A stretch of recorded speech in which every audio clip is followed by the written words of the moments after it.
thanks for joining us. And I'm going to just start the event with a quick kind of introduction to the project, who we are, and the event, and the kind of programme that it's part of. And we're going to be here for the next hour and a half, and there's going to be time for everyone to ask questions to the speakers and stuff too. So, but I'll just run through that. Give me 1 second.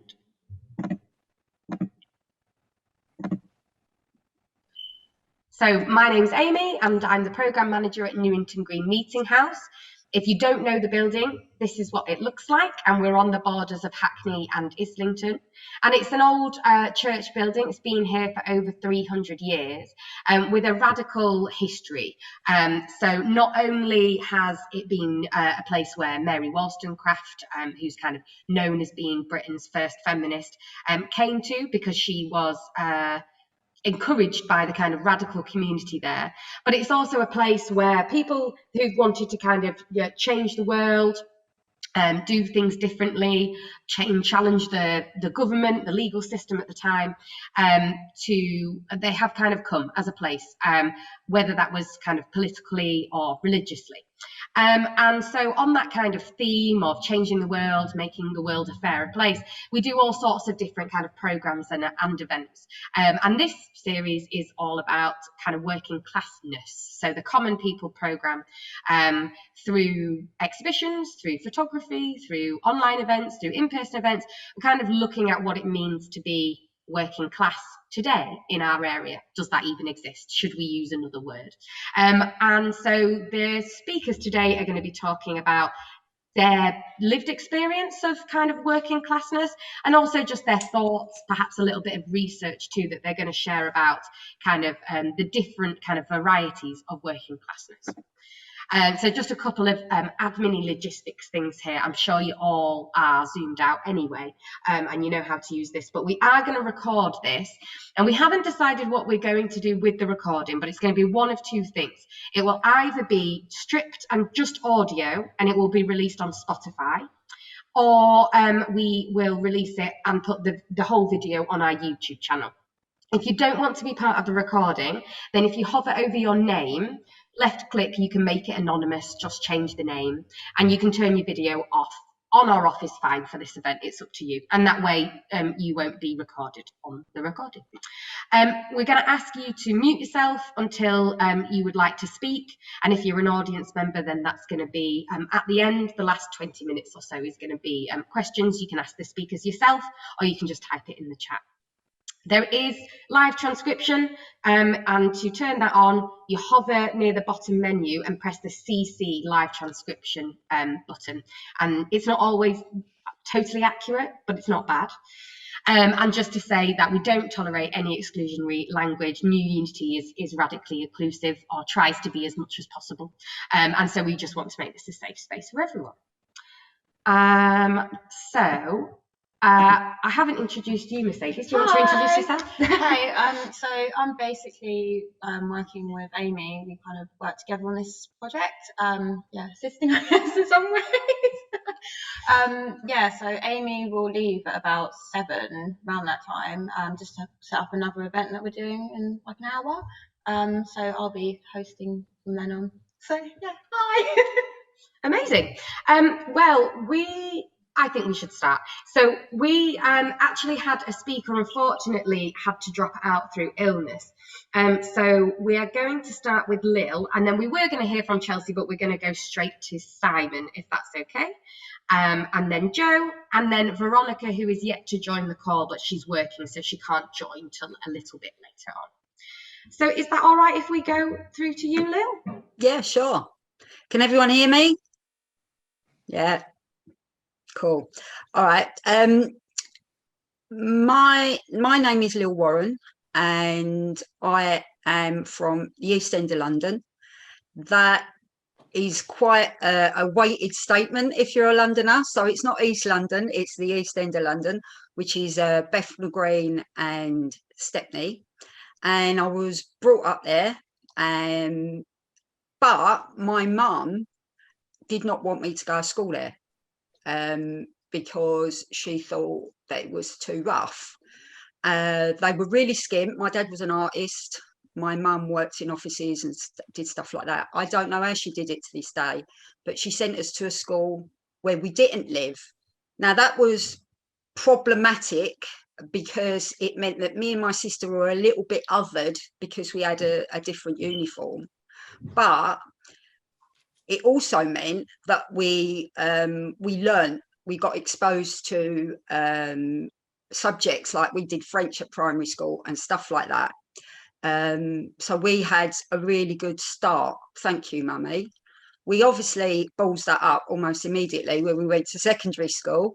And I went to secondary school on the Isle of Dogs. I don't know if anyone knows London because people are from all over. But the Isle of Dogs is the bit where the river, the Thames goes like that. And Isle of Dogs is in there.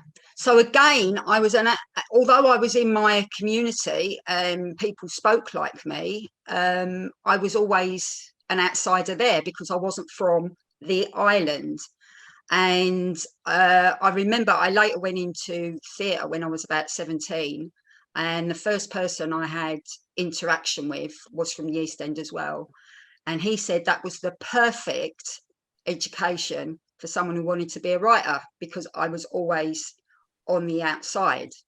And I was on the outside as well because my dad was an artist, and he sold his work in the pubs in the East End, but also in galleries and stuff like that. That was more than unusual, not that unusual, because we all live precariously, being from a working class background, but it was even more precarious because if he didn't sell nothing, we didn't have any food. And if he did sell something, that there was this kind of hot and cold situation. So if he did sell something, it kind of got a bit splurged, that sort of kind of situation. So very early on, I knew how to run, and it's Pawn. I wonder if it shows Pawn. No, I knew it'd say that. Pawn, Pawn. We got very good at working the pawn shop system. So my lived experience to say my sister, who worked in pubs, my other sister Sarah is a hairdresser, like one of our speakers, and she's been doing that since she was 14, and she's still doing that in her 50s, and a very nice living, thank you very much. Really worked hard and has got a nice life for her and her children. But my brother was a professional athlete, and he went on to be the Commonwealth judo champion, and he now lives in Portugal and runs a dojo.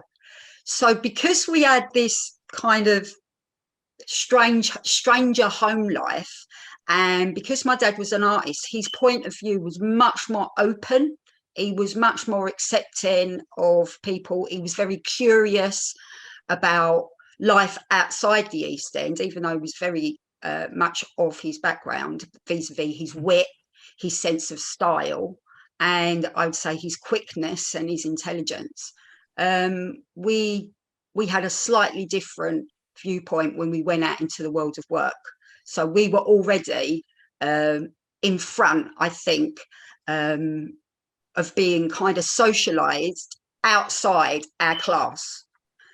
But another thing, I have said this before, and it's come up in previous conversations, because we lived in amongst the rag trade. There are other examples in the north of England and in Glasgow where you've got a rag trade. Your working class people take a lot of pride in their appearance, and this is sometimes in the past been patronized by people of different class because they think it's being flash, but it's not. It's just an expression, because we haven't got paint and stuff at home. It's just an expression of I suppose our artistic aesthetic. I suppose that's what it is. Having a nice suit, having nice shoes, all knocked off, of course, from down the Roman or down the Waste or down Petticoat Lane or whatever. So although I did go into the arts, as for everyone who is an artist in this country, I was always skint. And so in parallel, with working in the arts, I obviously worked in the usual sort of part-time gig-based kind of work, which was pubs, the markets, cleaning, nannying. And I know we've got someone who represents the nannies union on later. So I had my foot in both camps, if you know what I mean. I didn't really realise that there was a problem with my class until I kind of went into theatre. And there were very, very few people that got me initially.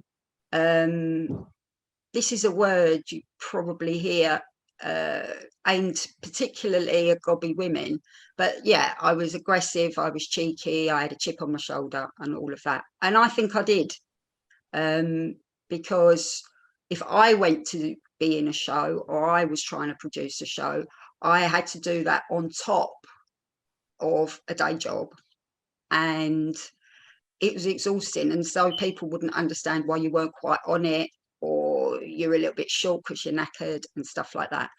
In saying that though,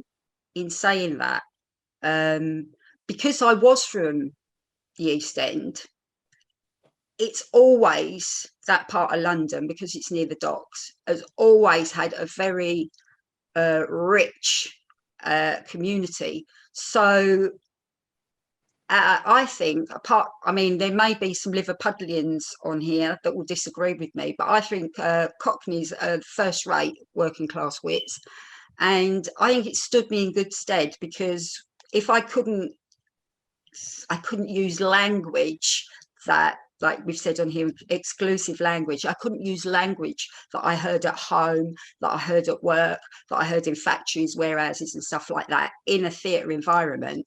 But I still could use my wit, and I didn't understand also when I went out of my class and worked in a different arena, that my idiom was absolutely littered with Yiddish, Irish, but with a Cockney accent, French. Like there's a saying in the East End, Joe might know this, it's called Sanferyan, and it's spelled Sanfairyann, Sanferyan, meaning it don't matter. But that comes from the French, Sanferyan. But yeah, in translation, it became Sanferyan. And as a side note, you'll find that people from, this is absolutely nothing to do with this talk, but as a side note, people from the East End say bagel, not bagel. So that's how you can kind of tell. And also I found if I did meet people in theatre, we would have what we call the Cockney sniff off. So you would sort of check out where they went to school, who their mum and dad was, what they did for a living and stuff like that.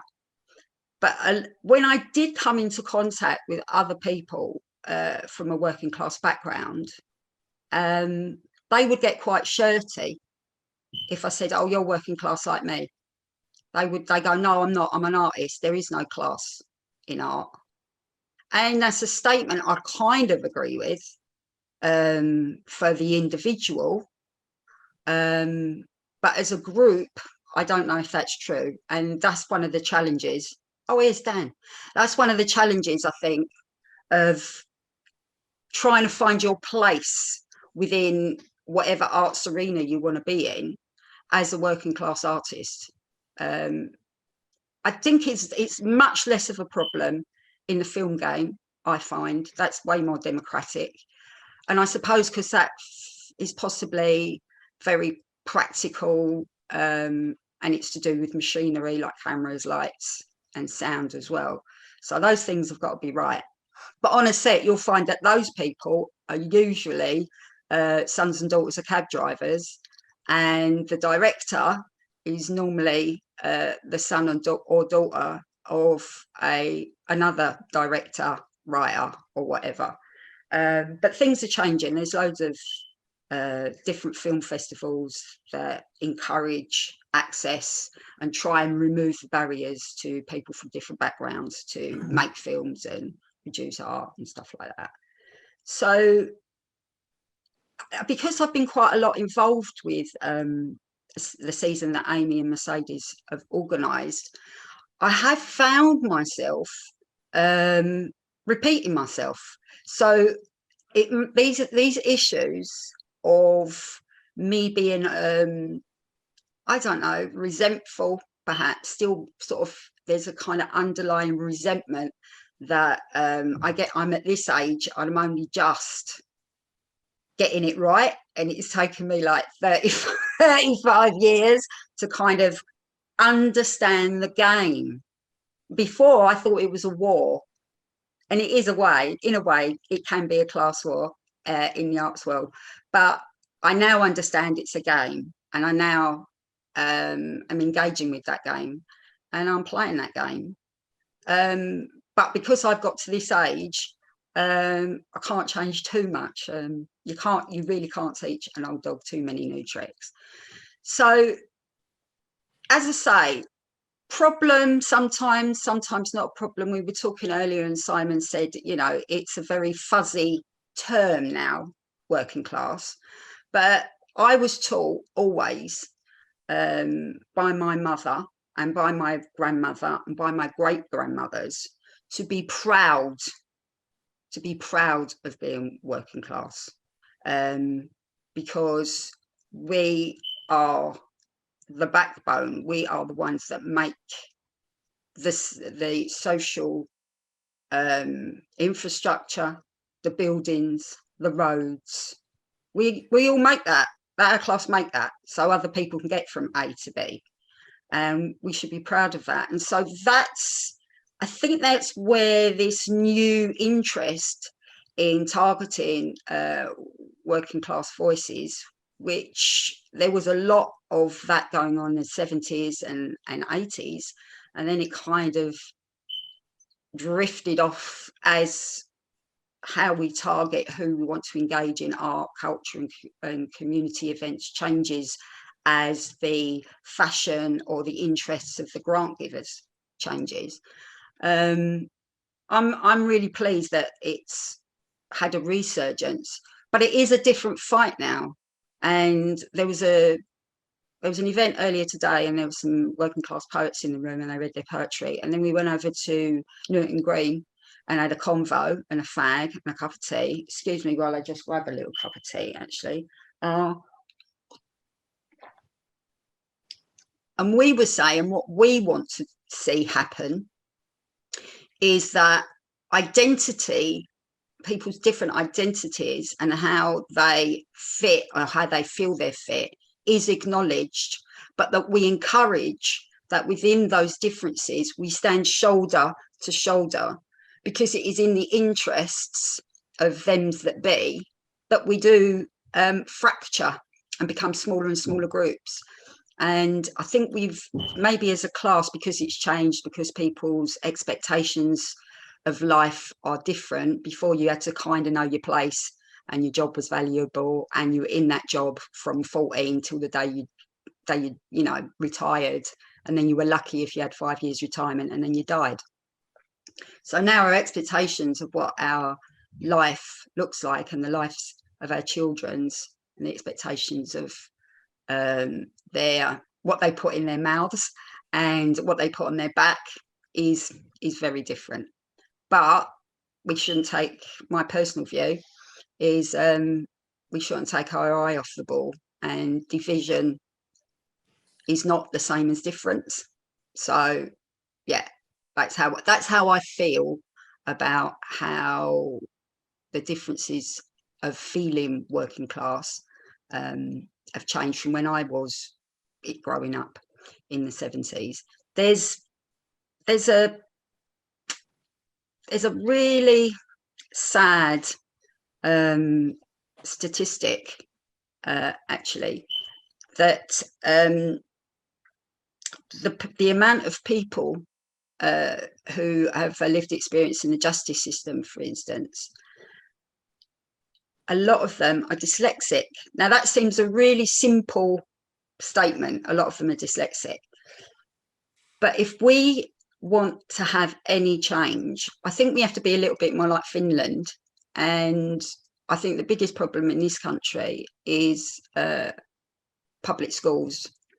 And once we get rid of those and we have access to good education for everyone, I think a lot of the work can be done before people leave school, let alone be, you know, have to wait till they get to university to get a wider worldview. As I say, I was a flash little person, and we call this the working class facelift. See, because my chin was jutting out all the time, so I've managed to keep my jawline because I always had the ump. But I think my ethos is I do where I can help others, because people help me. I help others from my class, and everyone has got a good story, and everyone is of value. And this sounds, I don't know if that sounds like a bit of a cliche, but it's true. I'd like to finish really by saying that if we don't value our planet, there was a thing I heard earlier, someone talking about you know, affordability of clothes and stuff like that. If we don't value our planet, all this is null and void anyway. But it's all our responsibility. It's all our responsibility to reach out to people who don't think it is their problem, or say, I can't afford organic eggs, or I can't afford recycled cotton and stuff like that.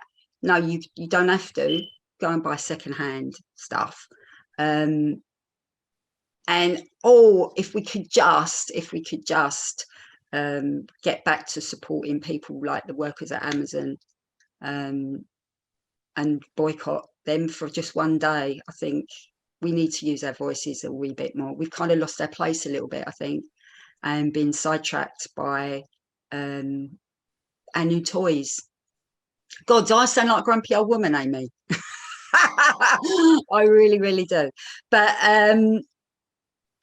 it's very difficult for me, all of this, because my dad never really got a fair crack of the whip. But he always said, I wouldn't want to join that club anyway. So I'm going to leave you with that. I'm really happy to take questions later. I haven't been very cohesive because I talk about this subject quite a lot. So this little chat has been a little bit emotional and garbled.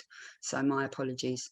Yeah, but ask me any questions you want to later about my work and how you recognise your fellow travellers and your allies as a working class artist or a working class person. Sometimes it's just tic-tac in the queue at Morrison's. You just make the eye contact, and someone's got your back if something kicks off. I know that sounds a bit basic and a bit East End craze, but yeah. Have I run out of time? Am I up, Amy? Yeah. Thank you, Lil. Can we go to Southern now? Yeah, that was amazing. That And was actually, amazing. we were just saying that You sounded really clear. really cohesive, we thought. Yeah. Yeah, we were commenting on that. All right. Thank you, darling. Yeah, thanks so much, Lil. I do have a question, though. What do you mean by tic-tacking the queue at Morrison's? That didn't make any sense to me. Well, do you know what the term tic-tac means? No. Okay, so when in betting, you don't see it so much, but when you've got racehorse the bookmakers, it's called tic-tac. So they signal like that. So if you want to tic-tac somebody, or you just smell them, you know that they're your friend, like you just know they're going to back you. It might only just be or right. Yeah, it's a signal to someone who who understands the trouble you're in, and they're just letting you know silently that they've got your back. Reading the emotional cues. That's brilliant. Got it now. Thank you very much. Yeah. Thank you. Okay, so Simon, if you come on next. Hello. Thank you. That was great. I loved that. It was cohesive and it was rich and it was thought out. And I hope mine doesn't sound too scatty now, because I'm just going to I've made a few notes, but that was great. Thank you. Am I coming through? Give me a thumbs up if I'm good for here. Okay, great. Fantastic. Right. Thanks. So I said yes to this, and then I thought, God, actually, what will I say? Because it's so complex and it's so nuanced, and actually I don't even know what I think in a very sort of postmodern way, because, well, I made a few notes. I'd just like to follow what was said before about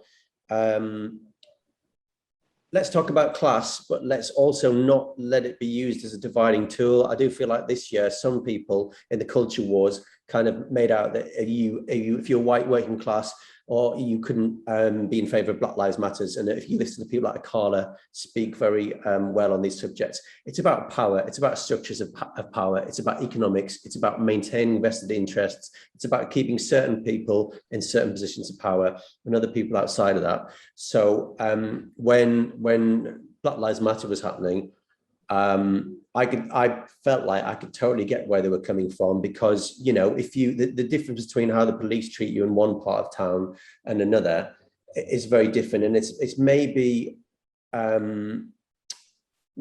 sorry, I do tend to speak a little bit fast. I'm just reading the chat there. It's maybe not as London's a little bit different from where I grew up. Where I grew up, there were parts of town that had a reputation, like a whole area, and of course you'd be treated differently if you were on the street in that area to a more respectable part of town.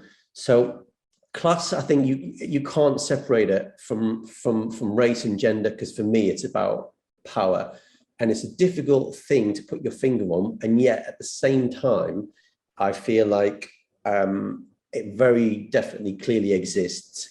And for example, my pet beef is when I'm listening to Radio 4 and there's nothing on there that I don't understand, but why does nobody on there sound like me? And still, because, you know, I grew up in the 1970s, it's still for me a massive thrill and a novelty that people on Radio 6, when I hear an accent of someone from Sunderland, like Lauren Laverne, like me, and then they switch to the guys in Manchester. And I absolutely love that, because I can remember when, you know, not a lot of people had, wouldn't hear regional accents so much on TV. And also as well, I guess when I came to London, I'd probably internalized some of that sense of inferiority, and I modified the way I speak.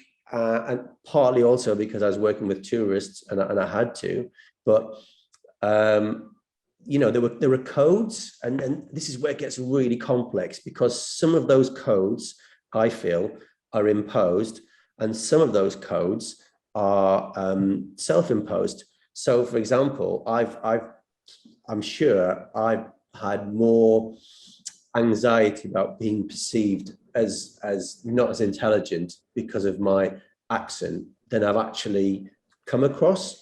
And yet there are people out there who will judge you for that.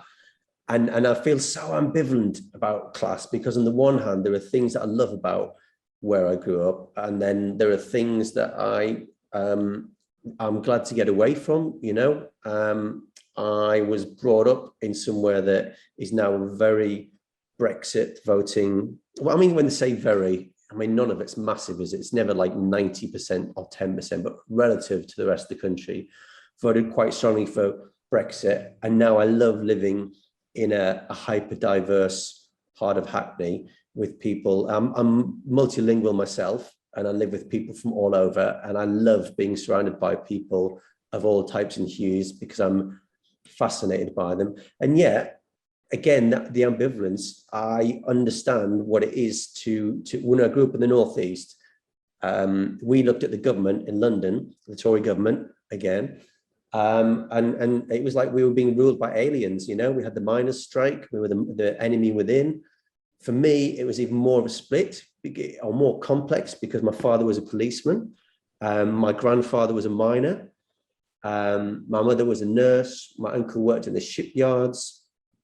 So the complexities of and again, and I think this is where sometimes things get a little bit binary. I know working class people that are ruthless capitalists, vote Tory and say, yes, it's a jungle out there. And, you know, that's just how it is. I know people that have got lots of money that are incredibly generous and liberal and feel like, you know, we should share things around. So it's incredibly complex and nuanced, and yet there is definitely something there. And I think possibly, I mean, I imagine the people that will come to this discussion tonight will be within a certain range. We forget there are people above here, right? There's, I mean, if you, they used to define social class by the Registrar General scale, which was your job, and you had lower middle class, middle class, upper middle class, and then upper class. But even within that, I remember the striations, people were really judgmental. And you'd have these micro levels of class within, and they'd be, oh, look at them over there. Look at the way they've done their such and such. And we did that classic thing of, you know, the houses got steadily bigger as my parents did better and better. From a council house on a police council house on an estate, then to, you know, then it's a bungalow, then it's a semi-detached, and so on. And I've been on a massive journey myself, and it's so hard, even within my own lifetime, things have changed so much. And with technology, you know, it's possible for fairly ordinary people to become very wealthy. So it's much more complex, and yet it still is very, very, very clear and very obvious. And people like us probably don't spend a lot of time going into the places where, I mean, I said that I did actually have some contact with an advertising company where most of the people, or a lot of the people, they knew someone. And I remember thinking like, wow, some of these people are not actually that smart. And I made this assumption that because of the way they speak, they're actually smarter than me. And then I remember, like, you know, you get to know them, you're like, actually, you're not that smart, are you? But you knew someone who knew someone. And they've got, I guess what they've got is social cultural capital. And I've got a friend who first articulated this, and he lived with some people that were very, as he defined it, middle class. And I guess I would be, I don't know, am I middle class now? You know, I've tour guided all of Europe. I've been further, been to 45 countries, speak several languages, you know, spend a lot of time scratching my chin, reading about cultural theory, and, you know, waffling on about postmodernism, etc., etc. And yet I retain, when I go home, well, home, yeah, well, I mean, what is home? Home is London, but home's also the Northeast, you know. I have these different selves, and I slot from one self into a slightly other self. And it's almost like perhaps we're a kind of in-betweener, you know, where you open your mouth in London, or certain parts of London, or in a very specific environment, in London, and someone might say, just occasionally, like, oh, right, you're very, you know, you can just feel you're very earthy. And then you go home, and then, oh, you're a bit posh. So you end up inhabiting this sort of strange in-between space. And class, I find it harder and harder to identify with a particular class. And also I feel that labels, again, ambivalence, they're helpful, but they can also be restrictive, because once you wear, and I can see there's a great sort of pull. I mean, we live in the times of Brexit, you know, we have camps, and people love you to be in their camp. And which one are you? You know, are you this and that? You know, they ask you, what's your sexuality? What's your sort of, what are you trying to work out your value system? And then you know that, and sometimes I play those codes, you know. So for example, I'm speaking like this. If I was back in Sunderland, I might be a bit more like that, you know what I mean? Like, I've had a few beers as well. I'm catching up with my mum, talk a bit like that. And that's in the same way that I'll sort of be a little bit different when I'm speaking French. And over in France, they're kind of different personas, almost in a way. It's interesting. The last talk mentioned that it's like a game. And sometimes I do feel it's a little bit like about what sort of footballs, what shirt you're going to put on, what strip you're going to put on, and which team are you going to play for. So now today I've got, you know, I mean, I guess I'd be defined by some people as liberal elite now. And yet I can remember we had catalogs, you know, I remember the first colour TV, using the catalogs to pay for clothes. And sorry, I went off on a massive tangent there, didn't I? Sorry, I meant to come back to my friend's comment that he was living with some people that were very, what he called middle class. And he observed that some of the things I've been talking about, we had to spend years learning that. And yet these people, they just knew, for example, how to play a piano, the capital of Outer Mongolia, you know, which was the best food, the health, just all these things that they just took for granted. And we'd had to spend years learning that. And finally we had that. And this particular friend feels quite sad about that he wasn't given that same cultural capital. And yet, of course, this is like a form of currency. And to play the game, you need to be able to spend this form of currency. So, you know, for example, someone asks about the Lions tour when you're working in an advertising agency and you go, oh, who are the Lions? And they're like, oh, right. Whereas if you know that it's the international rugby team. So it's that cultural capital that, yeah, so it's, I'm just looking at my notes here. It's complicated. And I feel like I always knew there was more just because of the way I am. I always knew there was more over the hill, but I didn't know what it was. And I've kind of had two lives, and one life was quite conventional. And then I had a major life change and then went traveling and then basically discovered the rest of the world.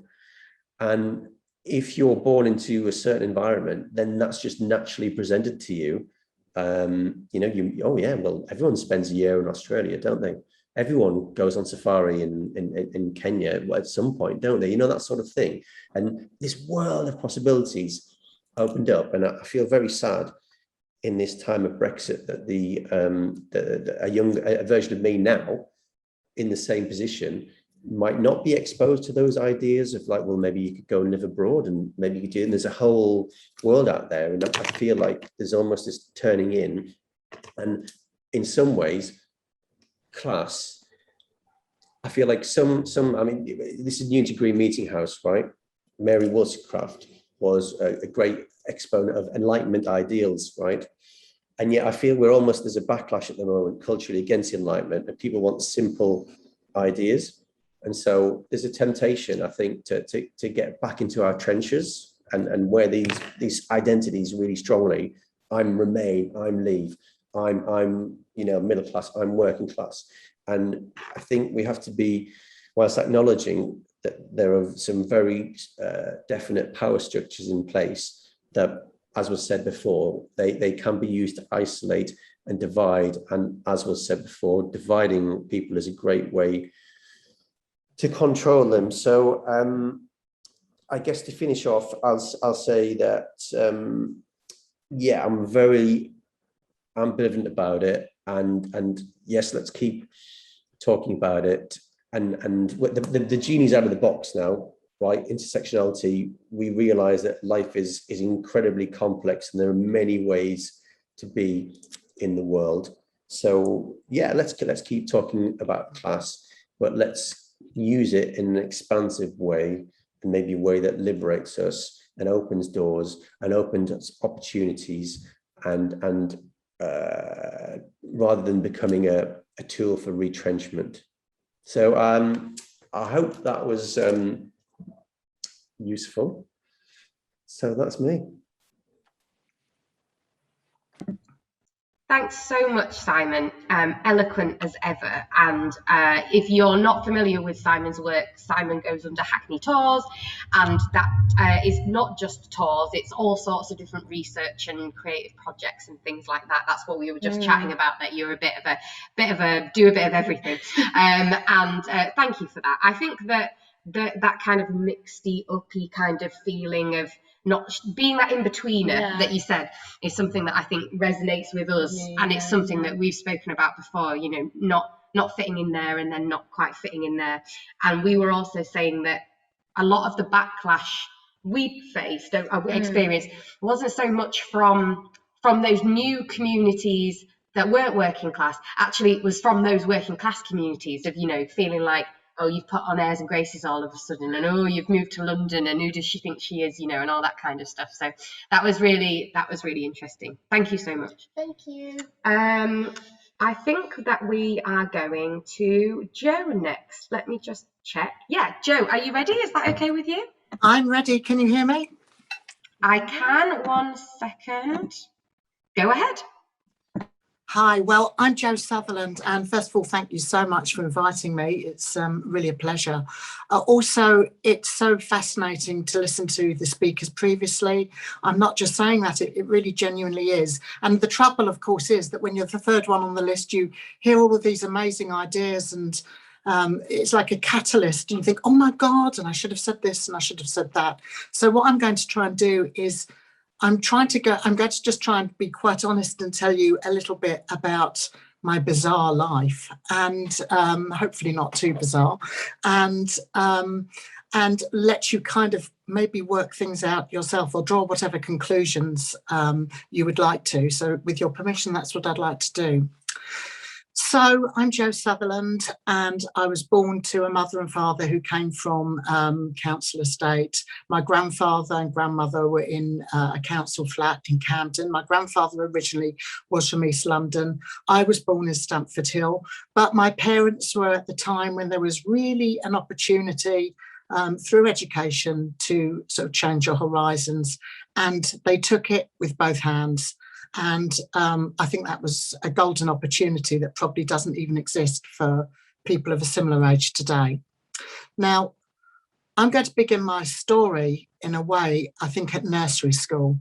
So when I was very little, a teacher told us at nursery school, she said, listen, I would like you to draw a picture of what your future will be like, where you'll live, what things will look like. And I drew this amazing picture of this beautiful house. Well, it was a bit cliche. It was sort of, you know, there was a white picket fence and stuff. And the teacher came along and she said, what a beautiful picture. That's lovely. And she pointed to one of the figures, this dark-haired man. And she said, and is this you? And I was very confused. And I said, of course not. That's me. So I pointed at this lady I'd drawn. And she said, well, who is this then? And I said, well, that's my husband, silly. And this would have been in the 70s, but at that moment in the 70s, when I said that, I knew I'd said something really, really, really wrong.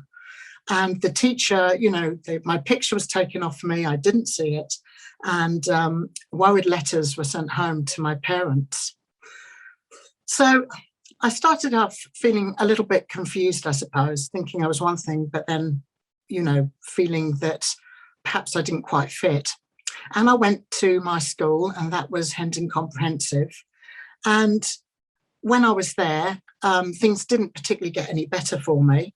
I was still just as confused, but I was bloody defiant.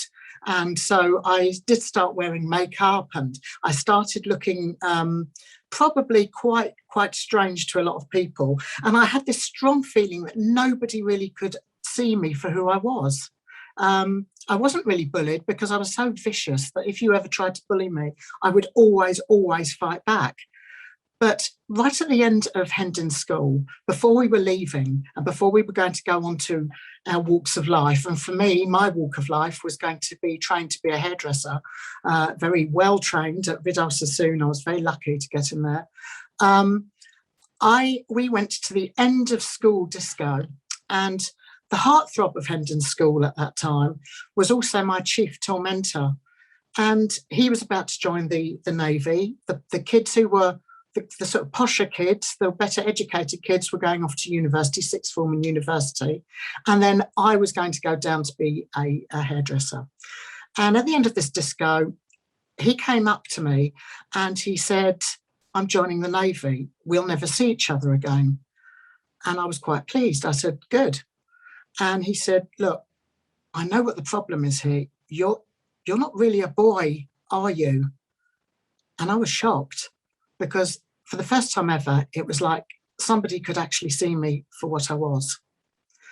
Well, it was an amazing thing. And from that point on, I started my hairdressing training. I underwent gender reassignment. I suppose at that time I was living what people would call a very working class existence. By the way, the reason I was going to do an apprenticeship was because my grandfather was a fine instrument maker at Boozy and Hawkes, and he believed that every boy and girl needed to have a sort of trade or needed an apprenticeship. That was really important, because he explained to me that if you had a skill, that could actually elevate you. And I realise now he's talking about in his class, I think. So he actually paid, he put, bless him, he put so much money into me getting my trade and getting my apprenticeship and training with Vidal Sassoon, because he thought it was the best thing he could do for me. And in a way, he was right. After 6 years of hairdressing, I did very well. I did quite a bit of photographic work, but I was really beginning to wonder about myself. I'd undergone gender reassignment surgery, which was very tricky in those days. And I think it was very easy if you had enough money to go privately, but unfortunately I didn't. And I had some surgery, which actually at the time was botched. It's sort of been sorted out now. And I was trying to find myself. I was desperately trying to find myself. And I wanted to test myself as well. And this is going to sound utterly bizarre, but I started to think about the sort of difficult situations I could put myself in and to see what I was really made of. And one of the things I did is I applied to join the prison service. Now, this would have been sort of at the end of the 1980s. I joined in the 1990s, and for somebody like me, a trans woman, I was told I was the first ever person to have made such an application.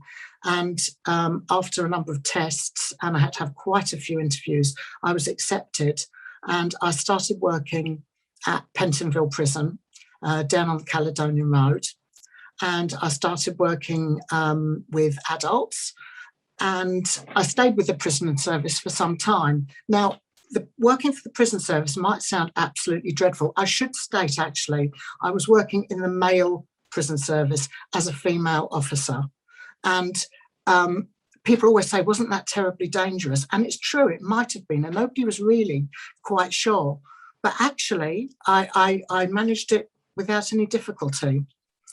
Years later, and when I was preparing to talk to you, I started to think, well, what really made me join the prison service? I mean, you know, I could have done so many things. And I thought, was it just the power? Have I got some sort of demonic streak through me where I like terrorising people? And I may have, but I don't think I have. But what I think I realised was that when you go into a prison is very much like a microcosm of society. So it's like a parallel class. So oddly enough, there were a lot of similarities, I feel, between me and the prisoners. For example, we had both been really shunned, I think, by society. We had certainly been shunned by education. I mean, I was told I was too thick to do anything. They couldn't wait to get me out of school. And a lot of prisoners had this. A lot of them had sort of educational special needs, as Lil alluded to, and she's completely right, and an incredibly high number.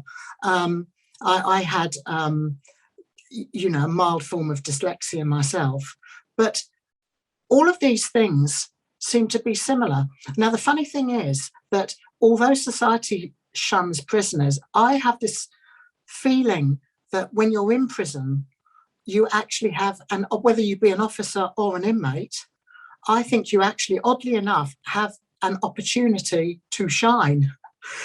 And it may be in a slightly perverse way, but because everyone has been pushed away from society or come from a really difficult background, all you need to do is to show that you're an all right bloke or woman, that you're strong enough, you're not a pushover. And there are ways that you can build status that ironically you might not be able to build outside of prison. And that was really, really fascinating to me. And also what was fascinating to me were the types of prisoners you met in different prisons. So, for example, when I joined Pentonville, which was, I think, 1990, there were still lots of gangs of prisoners who were going in and out. And you saw how a lot of these people knew each other. And then just by the fact that they interacted with me, they kind of got to know me as well. I stayed with Pentonville Prison, and I did sort of further training, and then I was involved in quite a few of the riots that happened.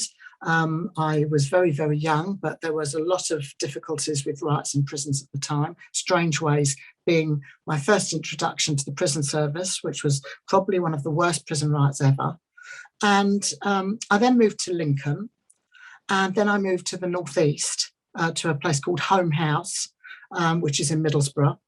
And whilst I was there, I saw a completely different side of life. I saw the communities, and I suppose working class, maybe not even working class, maybe they didn't have a class, but people who came from those communities. And it was really, really shocking. It was really an education for me. And to actually see the sort of conditions that some people lived in. I thought I had it bad living on the Cali Road, but I used to go to some sort of pit villages and things that had no employment, and it was really quite dire. There's one thing I would like to say, though. I'm sorry if I'm really rabbiting on about this, but one thing I think is really interesting that perhaps talks to the kind of I don't know, not friendship is the wrong word, but the sort of link perhaps about people when they're thrown into a position together, when they're outside, was something that happened to me in Lincoln. I was on detached duty and my house was broken into, and the police telephoned me and they said, you need to get back to Lincoln. Your house has been broken into and we've caught them. And I was amazed they caught these people who had broken into my house. And it transpired that one of the prisoners had heard my house was going to get broken into. And I was quite worried. I have to say they even knew where I lived, but still it was a small town. And had informed on this person who was going to break into my house.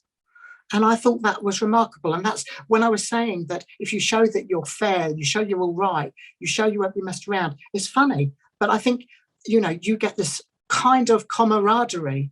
I mean, I didn't cross the line, I didn't do anything wrong, but it existed. And my feeling is that when you are a group that doesn't have all the privileges, that sort of thing kind of happens. And that's what happened to me. So I had these amazing experiences. I was very privileged. I was able to create a rehabilitation program in the Northeast for young offenders, and which was marvellous, and I got a little award for that. And then I went on and I wanted to see if I had a brain. I thought I might have one. I wasn't sure. I think it comes back to what one of the other speakers was saying. I think you sort of just assume and you are told that maybe, you aren't necessarily that bright if you're slightly different.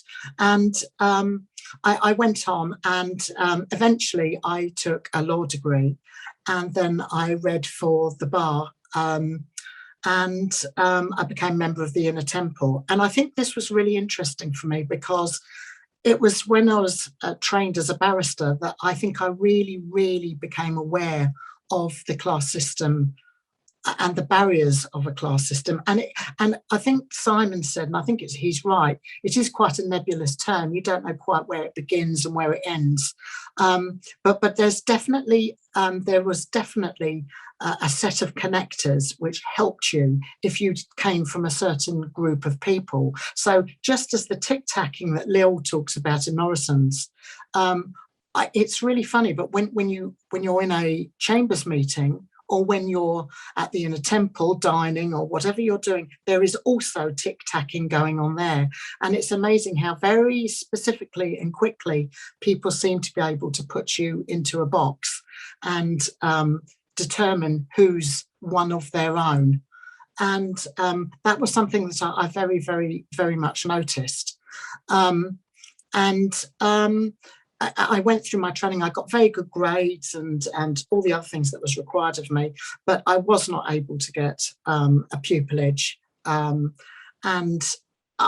There is huge competition for pupillages. May I just say, preempt anything else I'm about to say. There's huge competition for them. But I did notice that when I was doing debating championships at Cambridge, when I looked around me at my friends and who had actually got pupillage, a lot didn't, but I didn't really know anyone who had come from a comprehensive school who had.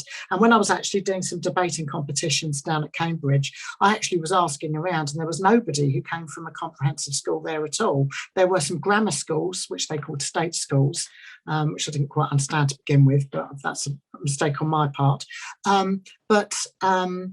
You know, and so there really is a sort of problem, I think, and I think it probably still sort of exists.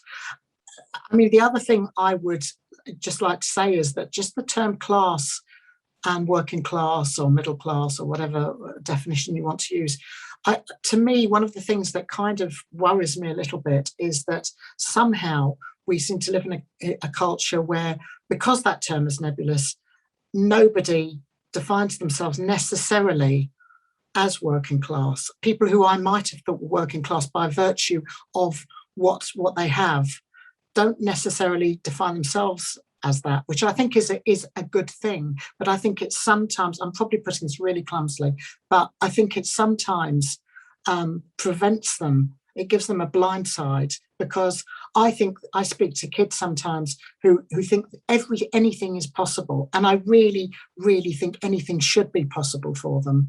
But sometimes I'm not entirely sure that it is. And it feels like a bit of a confidence trick for whichever government happens to be in power at the time. And that's something that just worries me a little bit. Not quite seeing the reality of what you are and the actually prevailing surroundings that you're in, and your lack of opportunity that is taken for granted from some other people. And that's something I've noticed. But I suppose to put a cap on everything, one thing I did realise when I was working in the prison service, particularly with young offenders, was that most people are exactly the same. So most people want respect. Most people deserve respect.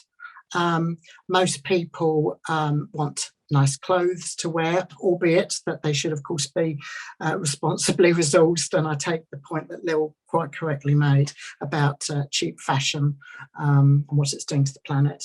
But they want respect, they want a bit of money, they want most of all an opportunity, and that cuts right across through whatever class. And it just seems to me that, just the problem is the perspective of where you come from. And that is really, I think, all I've got to say without hopefully being too boring. So I hope that's enough for you. Is that okay, Amy? Are you there? Hi, Amy's just gone downstairs now. But sorry, Mercedes. Thank you. No, it was great. It was really interesting. I really liked what you said about the prison service, and it's a really interesting story. Yeah, thank you. Let me just see if I can get this working. It's the first time I've done this. I think we've got Veronica next. Hey, Veronica. Hi. Hiya, I'm so sorry I'm late. I was like rushing from nannying. But yeah, thank you so much for having me. And it was nice to be able to at least catch Joanne's speech, because it was really interesting to hear a bit more about your experience. I feel like I've not actually come with loads prepared. I guess I just kind of wanted to have a bit of a chat. I feel like that. Sorry if I ramble on. but I felt like I had a lot to say, and if I wrote it all down, I would lose track of it, or it wouldn't sort of sound like me. So I hope that's okay. But yeah, my name's Veronica. I'm based in South London at the moment, but I'm originally from Australia. I moved here about 5 years ago. And I've been a nanny for about 9 years. So on top of this, I recently started working as a researcher, and mainly looking into like the lived experiences of nannies and au pairs in the UK. And last year, I also founded a mutual aid organisation led by and for migrant nannies and au pairs. Sorry, can I please ask you to slow down because I'm hard of hearing and you're speaking very, very quickly. Can you please slow down?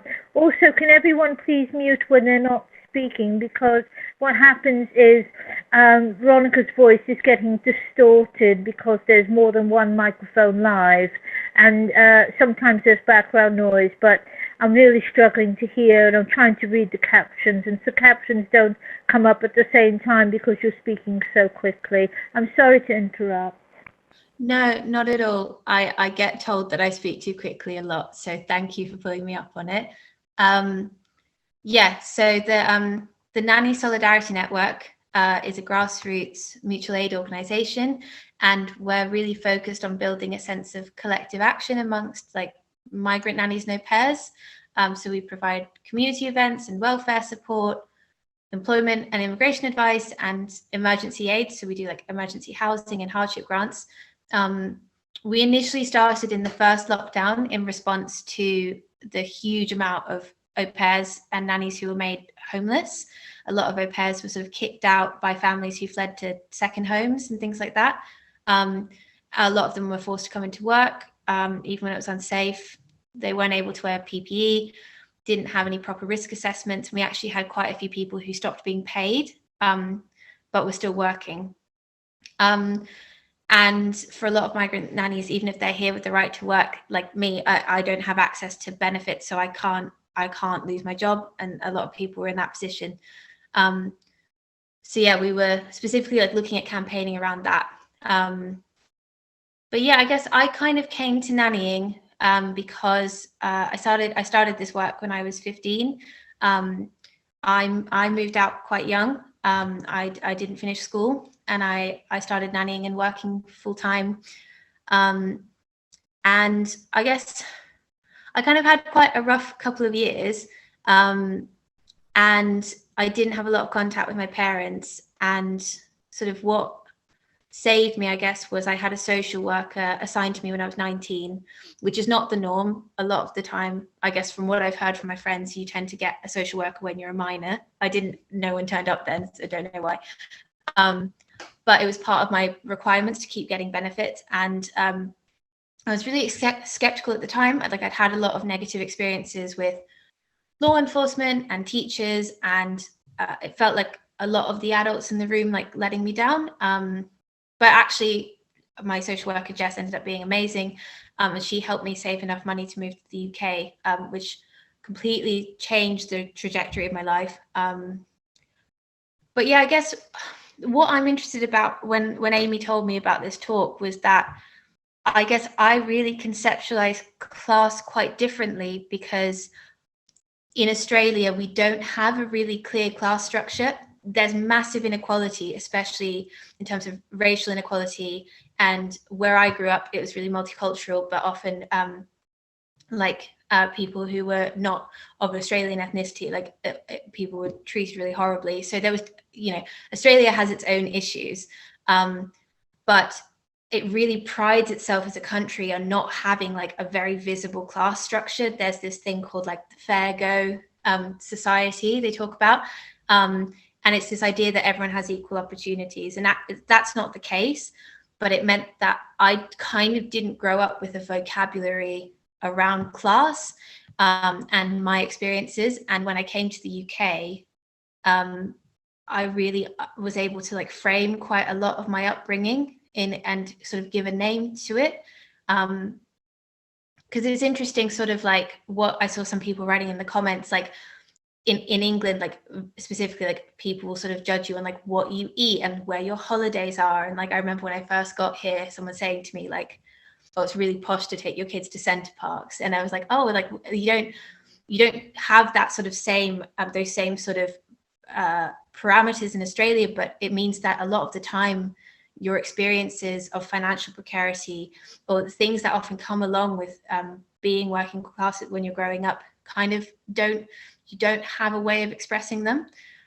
I hope that makes sense. Yeah, I guess what I kind of wanted to touch on with this was like how financial precarity and working class identity sort of overlap and where they diverge, and then sort of how we sort of understand class across geographical contexts, how it shifts and how we sort of make sense of it.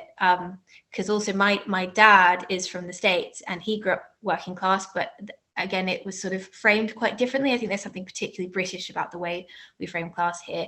And also like the malleability of class. I think that what it means, like it's really interesting, like what it means to be upwardly or downwardly mobile. I really don't like that phrase. I think it denotes this idea that you're trying to escape something, and I think that's really offensive. But I certainly feel like now moving to a capital, like moving to a big city and being more financially secure and like having a very different life than my family back home. It's almost like grieving a loss of a different kind of self, like a different person that I was in a way. And I know that like my partner has he's from Stourbridge, and whenever he goes home, his parents call him like posh boy because he has kind of got a bit of a southern accent now. And it's this thing of like, what does it mean when you like grow up with this sense of self and this sense of self in terms of your community and your family, and then you move and things shift and you're perceived differently and you kind of don't fit in either category. So yeah. Yeah, I don't know. I also kind of, I've always struggled with thinking about class, because I think that for me, what really was really prevalent in my upbringing was financial precarity. And you know, I lived in like sort of fairly lower middle class areas, but my parents kind of spent money in a way that was quite odd. I don't know if this is like useful for anyone to know, but my parents are bipolar, so they would often spend money in quite a manic way, which meant that sometimes we would be given like £100 to go to the cinema, but then we wouldn't have food money. And so that also really skewed my understanding of where our family sat and what we had and what we didn't have, because there was no sort of security or stability, and they ended up going bankrupt. But I guess, yeah, it was really hard to pin down like what that experience was, and it's slightly harder to sort of encompass than maybe if I'd grown up in the UK with more of an understanding. And yeah, I know, I also think that there's this kind of sense of like, I kind of came to this point through chatting with Amy actually of like, well, I don't feel like I fit this identity that feels really important to me anymore. I don't feel like I'm entitled to identify with this experience. But so many of my family spending money that was old. Oh no, I wasn't inherited wealth. It was like we just I don't know how to explain it. We had like my parents didn't earn a lot of money, but they spent money very manically. So even when we didn't have money, they spent it, and they would go into quite a lot of debt. It was kind of a symptom of their mania that they would spend money in a certain way. So when you're 8 years old, you think, oh, like we're buying all this new stuff, we must be okay for money. And then you kind of look back when you're older and you're like, oh, we didn't have food money, or we didn't ever go on holidays or things like that. It was a symptom of sort of illness, if that makes sense. Yeah. It's a symptom of bipolar disorder when you're in the manic state, to spend money to excess. That's one of the symptoms. That's right. Yeah. No, it's just that I'm trying to follow you, and again, you're speaking a little bit too much ahead of the captions, and the captions translated you as spending money that was old. And I didn't follow what you were saying. Subsequently, didn't match up to what the caption said, and I got very confused. Yeah, sorry, I'm trying to slow down, but I think I've rambled on quite a lot anyway, but yeah, I don't know. I feel like that's kind of where my head's been at thinking about this, because I still find it something that is quite nebulous for me, and something that I've talked a lot about with friends here, as I feel like I'm understanding myself more in adulthood and understanding like an Australian perspective on it a bit more as I get older. But I guess it's important to think about those shifts and how we change over time, and how we hold sort of parts of ourselves that still exist in us and parts of ourselves that no longer exist in us. And like, I think the more we can hear from others, like in like events like this, the more we can sort of situate our own experiences, because there is no like one working class experience, like as the title of this, you know, sort of says, like things are always going to overlap with like race and religion and geography, and it's really hard to pin down one kind of experience, and I think that can often make people feel like a fraud or feel like they don't fit in somewhere. But actually, like, it's about just expanding the vocabulary to explain our experiences, even if they don't fit perfectly, and kind of making space for that gray area. Yeah.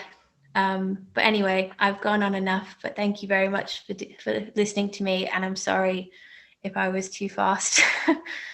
Okay. Hi, thank you. I'm just turning the spotlight off.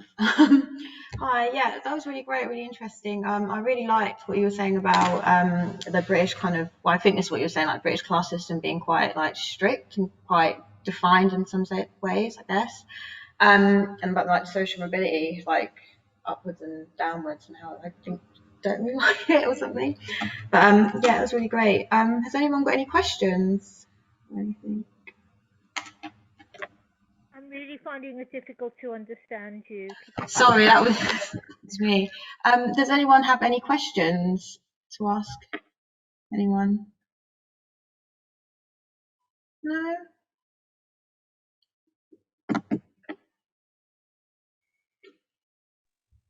Hello? Can I ask Joe a question? Yeah. Okay, Joe, so you've talked to us about your training at Vidal Sassoon. Yeah. Big respect for that, like, because I know that's bloody hard.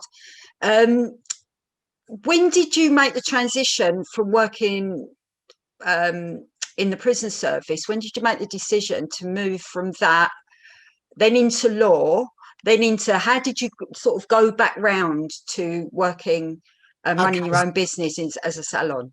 Okay, so I did miss some pieces out because it would be too boring, but okay, so this bizarre potted history. But what happened was this: I did my training at Sassoon. I did well there. I did hairdressing and still do hairdressing, strangely enough. I did hairdressing for about 6 or 7 years.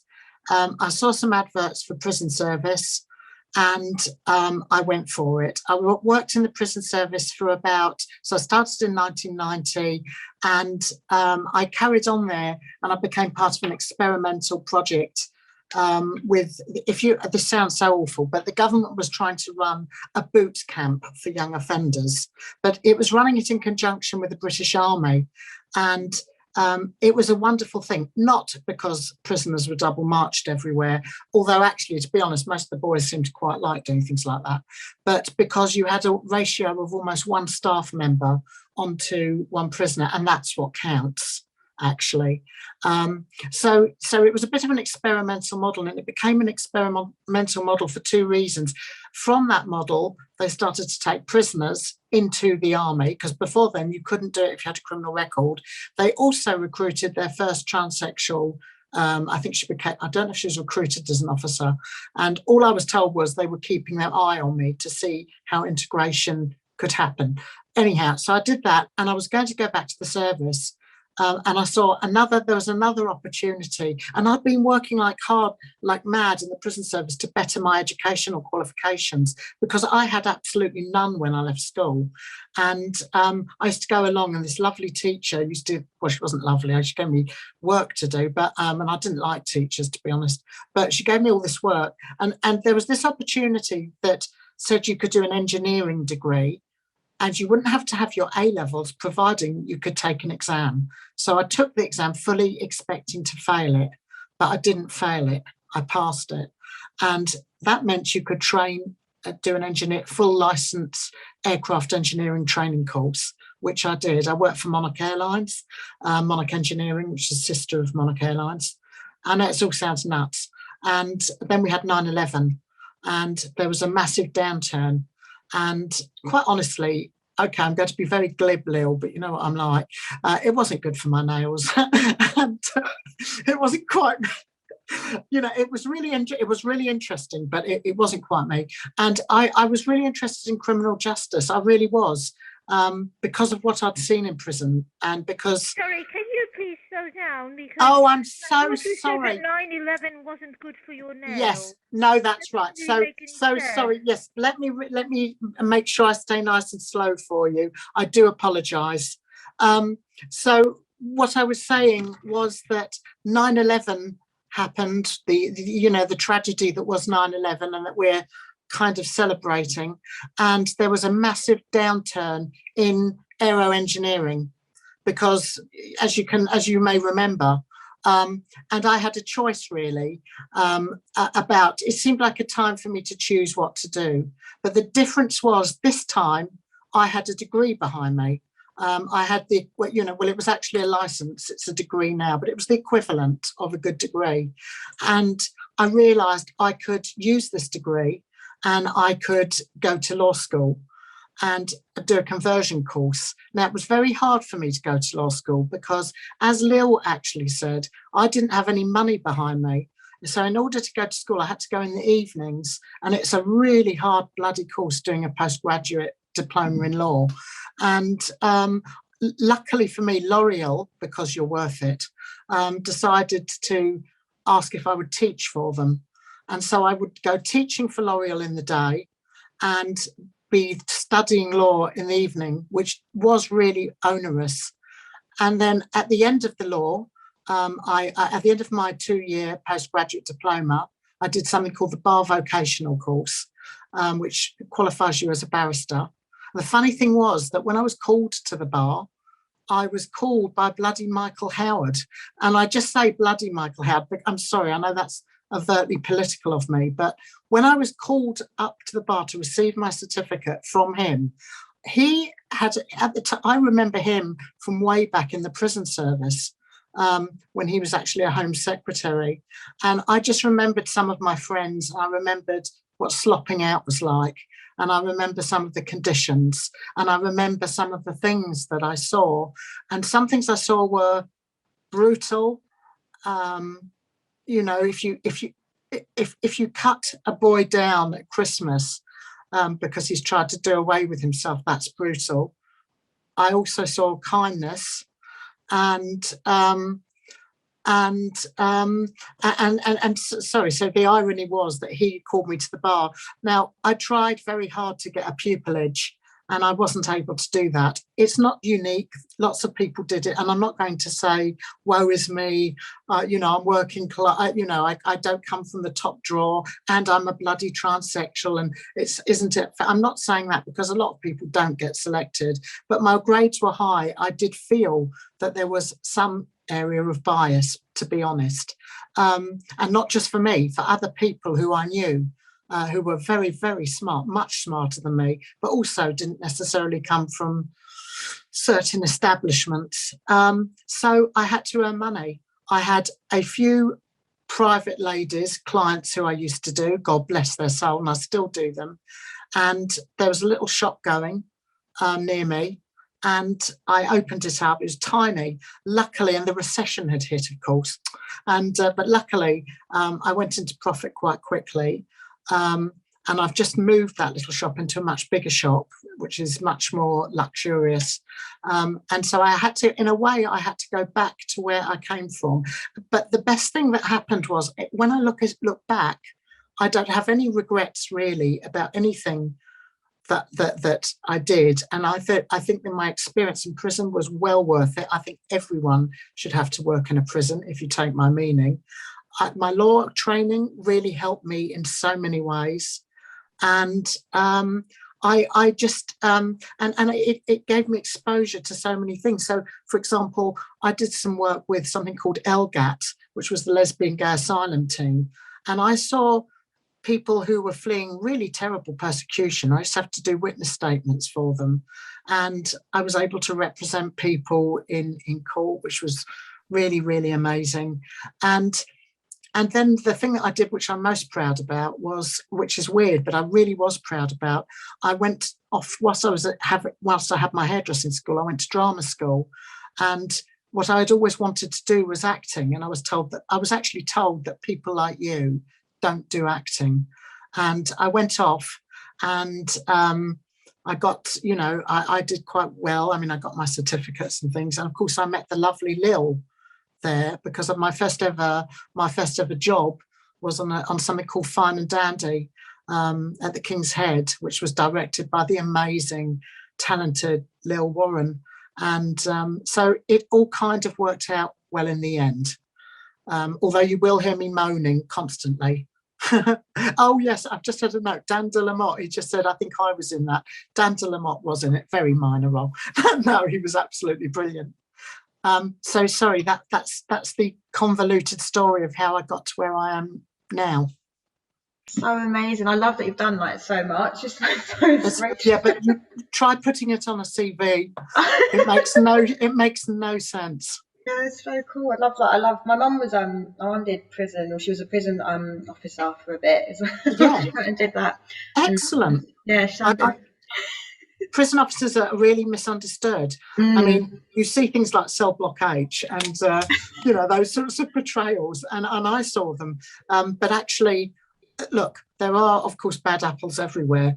But I think the beauty about being a prison officer, or a screw, let's call it, let's have it for what it is, a screw, is that actually you can deliver human rights at the ground level. And when I did a mini pupillage at Doughty Street Chambers, which is a top human rights chambers, they are brilliant.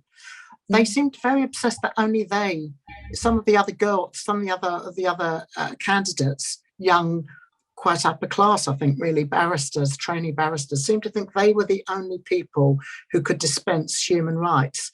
But I can absolutely assure you that human rights are dispensed on the coalface in a prison. Sorry, it may bore you, but I feel I should say this. I really remember we had a prisoner in one of the establishments I worked in. He was very violent. He had a very young mental age, and he had been brought up by his grandparents who died. There wasn't funding to take him to go to their funeral, and he was bereft. And one of the prison officers, who actually I really hated because we used to argue and he was rude to me, and ironically looked just like me though, like a male version of me. I remember him coming in with his mate on his day off to escort that man so he could go to his grandparents' funeral, and he wasn't getting paid for that. And I thought that was one of the kindest things. Yeah. And that is human rights. So it's something that every one of us can do. And, I just think prison officers are often given a bad rap where they don't necessarily always deserve it. Yeah. Well, thank you. Has anyone? No, it's fine. It's great. Has anyone got any questions? Anything? Hi, Paul. Question. Hi. Yeah, that was a really interesting set of discussions. I've got a question though, because everybody's been talking about class as identity and whether they're working class and what does class mean, and this idea that there's sort of fuzzy boundaries between the working class, the middle class, who's working class, who isn't, all these sort of debates. It's really fascinating stuff. But you could say, well, all this emphasis on class as identity is strange in a way, because actually, a lot of issues, and certainly historically, particularly in this country, but not just this country, a lot of the issues around class and working classness have been around class struggle, and they've been around issues around the politics of class. And a lot of it's been around organised labour, the role of trade unions, labour parties, communist parties, etc., etc., etc. So we seem to be in this sort of, to my mind, in 2021, and I've just joined Twitter, and the amount of discussion on Twitter about, class as identity, and you have a lot of, now apparently, I'm an academic, but now apparently there are lots of working class academics. There never used to be. So, I just kind of wonder, what people think about, well, okay, so there is all this discussion about classes. It's clearly, energizes people. There was a great British class survey done by Mike Savage a few years ago, and people were very interested in that. And, whether you, what your cultural capital is, whether it makes you working class or middle class, whatever. But you could say, well, this is all a bit odd, because actually the working class, in terms of the organized working class, has never been weaker. It's incredibly weak. And that the politics of class, in the politics, labor politics, I'm not just talking about the Labour Party, but obviously that's part of it, is actually pretty weak. And, you could argue in many ways, and again, there's this sort of issue around Brexit, and, the whole debate, again, there's a debate there as to why people voted Brexit, et cetera, et cetera. But again, it's interesting there that kind of one of the arguments around that was that, some arguments anyway, is that part of the working class, the so-called left behind, they voted they voted for Brexit, not because of any kind of, progressive idea of, that this is going to enhance progressive politics. It was simply because they were pissed off and were, quote unquote, left behind in this great, economic race that is the UK. So I just wonder what people thought about that. Is about this relationship between class as culture and working class as culture and working class as politics. Oh, sorry to cut in. It's actually, the event does finish at 7:30. I was just wondering if you have a question, or is it? That is the question. What do people think about that? What do people think about the idea? There's all this emphasis on class as identity. At the same time, you could argue the idea of the working class in terms of politics has never been weaker.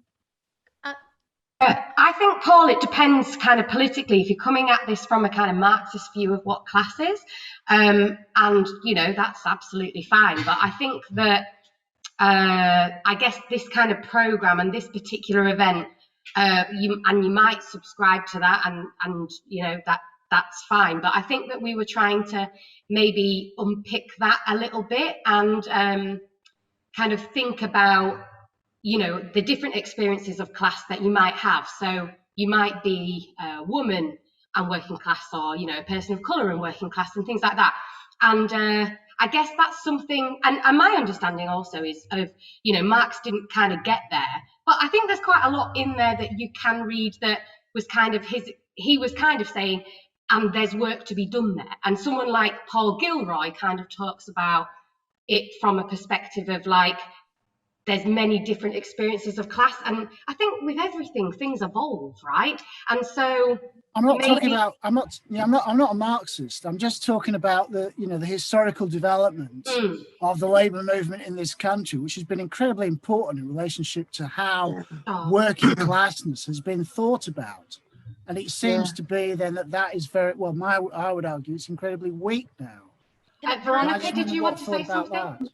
Yeah, I know we have to finish up, but I just wanted to say really briefly, I actually think that the labour movement in this country is really strong. It's just really divided. And I think part of that is the Labour Party's insistence on this idea of one type of working class person. It's this white working class, northern community. But actually, if you look at the precariat now, and like Mike Savage looks at this and where sort of geographically how it's shifted, we're looking at gig workers in London. We're looking at people under the age of 30. I know that a lot of the au pairs we have and nannies we have, they're finding their work on digital platforms like Bubble, Coro Kids, people are doing Uber driving.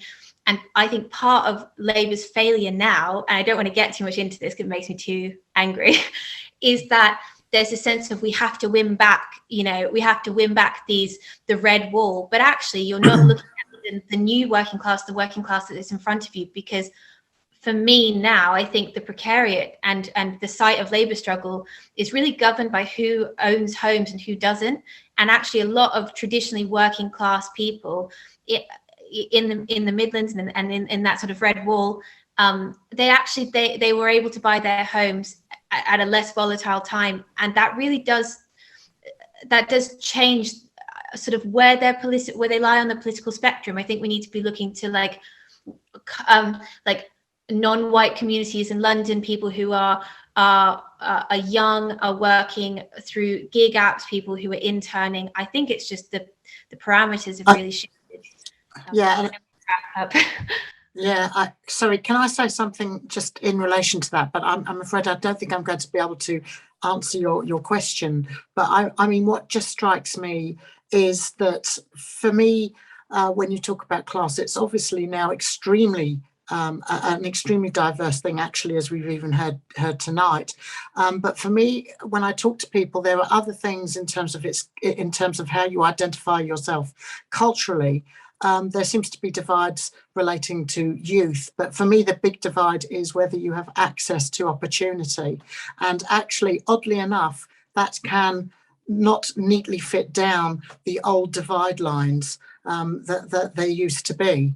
I know that doesn't answer what the position that you put, but I think that can happen in different parts of the country to different people. It also worries me. I think that sometimes we can share experiences and perhaps how we used to define class as a working class problem. So when it requires dealing with politically, maybe we can't do that quite so easily, because some of the people who may be sharing those very problems, those very difficulties, that lack of enfranchisement with services or whatever it happens to be, actually don't necessarily see themselves as sitting in that group, even though actually, if you look at their social context, they may be. And I think that's where it becomes much less clear as to define, who is a class in terms of a cultural phenomena. And I mean, all I can say is from the point of view of employment and the weakening of employment, you are right.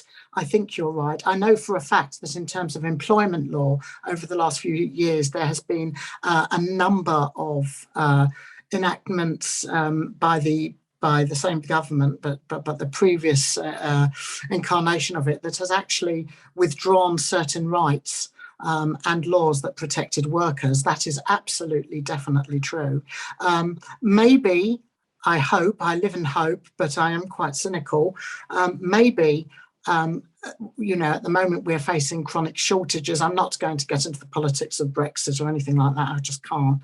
But, my hope would be that for the first time, maybe workers will be in greater demand, and maybe they will be able to push for something better. But then I'm sure prices will rise and so on and so forth. But it does seem to me, and I'm not political particularly in any way, but it does seem to me that there aren't many parties out there that actually speak to most of the people I speak to and that I know and that I relate to, and I think that is also a big part of the problem. And I'm sorry, it's not an answer to your question. I did preface it by saying it wouldn't be, but it's just something I wanted to add into the mix. Thank you. We actually have to wrap it up now because we've got another event on in 20 minutes. But thank you so much, guys. I really appreciate it. It was really great discussion, really interesting. Thank you so much. And we're going to be in touch to ask you what it feels most appropriate to do with it, whether put it on the YouTube channel or, the audio. But yeah, thanks for coming and taking part. And if you're local, we're having a party here at Newington Green Meetinghouse between 8 and 11, and we've got an amazing exhibition that Mercedes helped put together, and we've got a bar, and we've got some live music from Common Sound. But thanks again, everyone. Thank you.